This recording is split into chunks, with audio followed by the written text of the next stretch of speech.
మహబూబాబాద్ జిల్లా సీరోల్ మండలం అందనాలపాడు గ్రామంలో కేంద్రీయ సమగ్ర సస్యరక్షణ కేంద్రం హైదరాబాద్ వారి ఆధ్వర్యంలో రైతు క్షేత్ర పాఠశాలలో భాగంగా రైతులకు సమగ్ర సస్యరక్షణ కిట్లు అందించడం జరిగింది. ఈ కార్యక్రమంలో అసిస్టెంట్ ప్లాంట్ ప్రొటెక్షన్ ఆఫీసర్ బసవన్నప్ప పర్యవేక్షణలో గత 6 వారాల నుండి క్షేత్రస్థాయిలో మిరప పంట వేసినప్పటి నుండి పంట చేతికి వచ్చే వరకు పాటించవలసిన అన్ని సస్యరక్షణ పద్ధతులపై రైతులకు అవగాహన కల్పించారు. కార్యక్రమంలో ముఖ్య అతిథిగా వ్యవసాయ అధికారి ఛాయారాజ్ పాల్గొని రైతులకు కిట్లు అందించారు.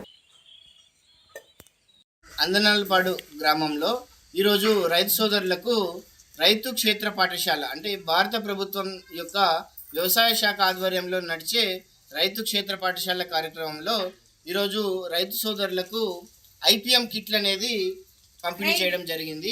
ఈ ఐపీఎం కిట్లలో భాగంగా రైతుకి పురుగు మందులు పిచికారీ చేసుకునేటప్పుడు పెట్టుకోవాల్సిన గ్లాసెస్ కానీ, అదేవిధంగా ఈ గ్లౌజెస్, ఇటువంటి గ్లౌజెస్, అదేవిధంగా రైతు తన పొలంకి వెళ్ళేటప్పుడు దాంట్లో మిత్ర పురుగులు, శత్రు పురుగుల శాతం ఎంత ఉంది అని తెలుసుకోవడానికి అనుగుణంగా ఉండేటట్టు ఈ స్వీప్ నెట్ అనేది ఒకటి ఇవ్వడం జరిగింది.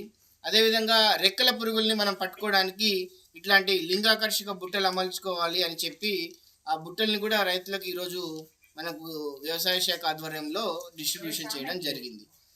అదేవిధంగా మీరు గమనించినట్లయితే ఈ సమగ్ర సస్యరక్షణ పద్ధతుల్లో ఎర్ర పంటలు వాడటం, అదేవిధంగా జిగురు అట్టలు పెట్టుకోవడం, అదేవిధంగా వేసవిలో లోతు దుక్కులు దున్నుకోవడం, కాలి బాటలు విడిచిపెట్టడం వరి పొలంలో, ఇలాంటి సమగ్ర సస్యరక్షణ పద్ధతులన్నీ రైతులకు ఈరోజు వివరించడం జరిగింది.